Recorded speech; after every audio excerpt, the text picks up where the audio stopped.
السلام عليكم ورحمة الله وبركاته. طبعا كلنا بنمر بظروف صعبة جدا جدا، بالذات الفترة اللي احنا فيها دي أصعب فترة عدت علينا. عمرنا ما شفنا الأسعار اللي احنا فيها دلوقتي دي ولا الأزمة اللي احنا فيها دي. بصراحة احنا يعني ربنا يتولانا، والله مش هنقدر نقول أكتر من كده. فتعالي بقى نقولك أو نشوف كده مع بعض هنقسم مصروف الشهر ازاي عشان يكفينا الشهر كله، وعلشان نقدر ندبر البيت. وطبعا كلنا عندنا أطفال، والأطفال ما تعرفش يعني ايه ظروف ويعني ايه الحاجة غالية. هما الأطفال عاوزين ياكلوا بس، فهنحاول نأكلهم الأكل اللي هما بيحبوه ونظبط أمورنا ونمشي حياتنا كده على قد المبلغ اللي معانا. كل واحدة طبعا عارفة هي مثلا معاها مبلغ قد ايه كل شهر، فبتقسمه على الشهر كله. فعلشان مش كل يوم تنزلي تجيبي حاجة بفلوس، مثلا تنزلي النهاردة تجيبي حاجة ب200 جنيه، بكرة ب100 جنيه، بعده ب200 جنيه. لا، انت بتاخدي مصروف الشهر بتاعك، بتروحي أول الشهر أول ما بتمسكي مصروفك بتاخديه، تشوفي بيتك محتاج ايه، وبتقسمي الشهر بتاعك كله على يعني الفلوس اللي معاكي بتقسميها على الشهر كله، بحيث ان انتي ما تنضلعيش. لو كل يوم هتصرفي 100 او 200 هتبصي تلاقي نفسك بتصرفي كتير جدا جدا، وما بتحسيش ان انتي بتجيبي حاجة. فلما تجيبي حاجتك كده من اول الشهر صدقيني هترتاحي. هتلاقي ايامك كده وحياتك منتظمة. هتلاقي الدنيا ماشية معاكي سهلة جدا. انا طبعا كل اول شهر لازم بعمل الموضوع ده. انا نزلت بقى جبت، تعالى اقول لكم على كل حاجة انا جبتها باسعارها. نزلت جبت كرتونتين بيض، الكرتونة الواحدة ب146. هي هنا حوالينا يعني ب160 وب165، انا جايباهم من الجملة. كرتونتين بيكفون الشهر. جبت كيس جبنة موتزاريلا ب140، جبت ازازة خل ب10، برطمان صلصة ب24، الله المستعان، كانت ب18 جنيه. جبت كمان جبت بقى فلفل، وجبت بتنجان، وجبت جزر، وجبت طماطم، وجبت بنجر، جبت جبت خيار. الخيار ب15، الطماطم ب10، البنجر نص كيلو ب7.5. الجزر ال4 كيلو ب20 جنيه، ليمون نص كيلو ب15. الخل ب10 زي ما قلنا. ايه تاني؟ البتنجان جبته ب5 جنيه بالعافية، الكيلو ب5 جنيه. معانا ايه كمان؟ بس بقى المكرونة واللسان العصفور والشعرية والحاجات دي بصراحة انا جايباها على التموين. هنا بقى جبنا كمان 4 فراخ، حجمهم وسط يعني مش كبار قوي ولا صغيرين قوي.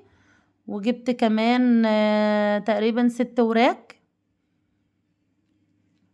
الكيلو الفراخ جايباه ب83 جنيه. برضو هنا عندنا برضو كيلو الفراخ تقريبا بيقولوا، برضو انا بروح اجيب حاجتي كلها بصراحة من اماكن بتكون رخيصة بتوفر معايا. ممكن اوفر لي مثلا في شوية الحاجات اللي انا جبتهم دول 200 جنيه، فبجيب بهم حاجة تانية بصراحة. يعني هو احنا المفروض نعمل كده في الوقت ده، لكن هنجيب بقى من هنا ومن هنا بصراحة ونجمل بعضنا على قفا ولادنا، فحرام يعني. المهم انا نزلت جبت بقى ال4 فراخ، جبت الكيلو الفراخ ب83 جنيه. جبت كيلو الوراك كان ب95 جنيه. جبت كيلو الأجنحة ب70 جنيه. تمام.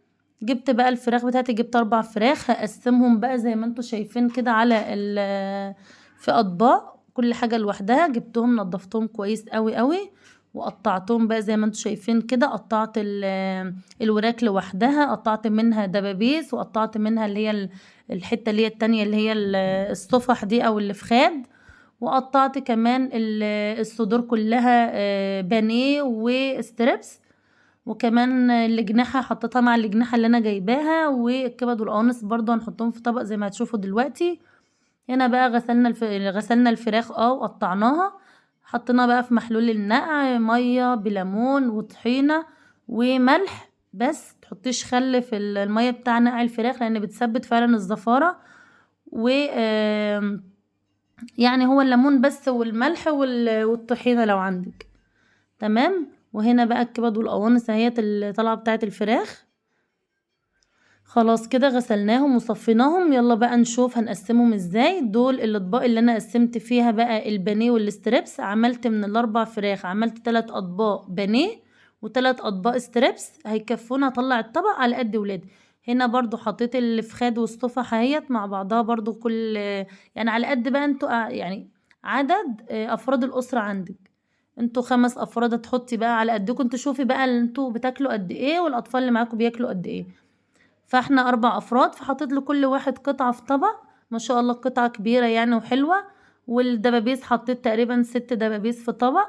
برضو كل طبق هيطلع على يوم واحد.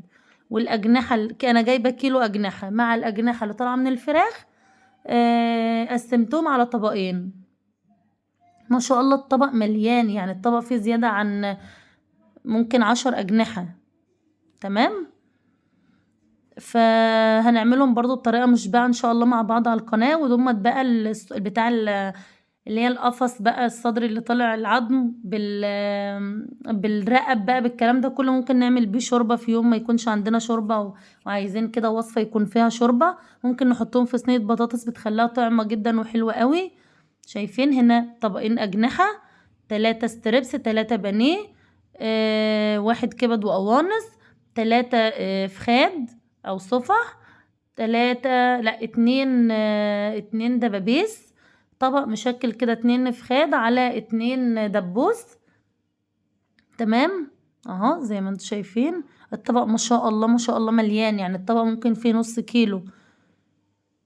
تمام. فهيبقى ان شاء الله كويس معانا وهيبقى حلو قوي باذن الله. خلاص كده. ومعانا بقى الكيس اللي هو طبعا فيه الهياكل دي اللي هي بتاعه الفراخ. زي ما قلت لكم بنعمل بها اكله في يوم مثلا صينيه بطاطس او حاجه من دي. هنا بقى خلاص هنغلف بقى الاطباق بتاعنا عشان نعينها في الفريزر. بصوا انا يعني حبيت ان انا اوريلكم انا بعمل ايه. والله مش طالعه يعني اقول لكم ان انا مثلا بريمو او ان انا لا، والله انا طالعه بجد والله العظيم. انا عذره الناس وعذره الظروف اللي احنا فيها. احنا كلنا بنمر بظروف صعبه جدا جدا جدا.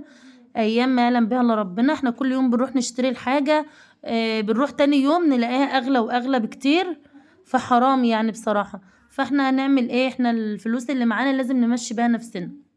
لو جينا نبص كل يوم بنروح نصرف مثلا النهارده قمنا من النوم هنطبخ ايه، بتبص تلاقي نفسك بتصرفي بال200 وال300 جنيه وما بتجيبيش حاجه. فاهمه قصدي ازاي؟ فكده انا لقيت ان كده اوفر معايا. انا جبت حاجات تقريبا هو ب1300 جنيه. البيض بالجبن بالحاجات اللي انا وريتها لكم دي. كل حاجه بقى بال1300 اللي هم دول. طبعا في مبلغ بقى بسيط كده برضو بنعينه عشان لو جبنا سمك. انا مبحبش اجيب سمك احطه في الفريزر. فجبنا الحاجات دي ب1300 جنيه اللي هم الفراخ. طبعا دي لحوم الشهر. عندي كمان كيسين لحمة في الفريزر على الفراخ اللي احنا قطعناها مع بعض دي. ودي كده لحوم الشهر كله مش هنشتري اي لحوم تاني. وهنا بقى ده اللي قلنا عليه بقى البيض والحاجات والجبن والحاجات دي زي ما احنا قلنا. كل الحاجات دي زي ما قلت لكم كده بال1300 جنيه. ف والله حبيت اعمل الفيديو ده عشان يعني ندي افكار لبعض، علشان نقسم كده يومنا كده ونقسم الشهر بتاعنا بنظام. ما نقعدش نصرف وخلاص. لان لو جينا نصرف كده واحنا مش حاسبين لها بجد هتيجي تأزم معانا وهنحتاج. ويعني دي نصيحة والله مني ليكم. الطريقة ده انا بعملها بقالي كام شهر بجد بتوفر معايا قوي. بتخليني يا دوب اصرف يعني الفلوس اللي معايا بالظبط. تمام. ربنا يصلح حالنا وحالكم يا رب ويرزقنا ويرزقكم. ويا رب يا رب يا رب يرزق كل اب برزق عياله يا رب وما يكسفش اب قدام ولاده ابدا. وربنا يسهل علينا كلنا يا رب بقى والازمه دي تعدي والدنيا تستقر والاسعار ترجع زي ما كانت. عشان بجد والله يعني كده كتير وايام بصراحه يعني صعبه. الله يكون في عون الناس. الله المستعان.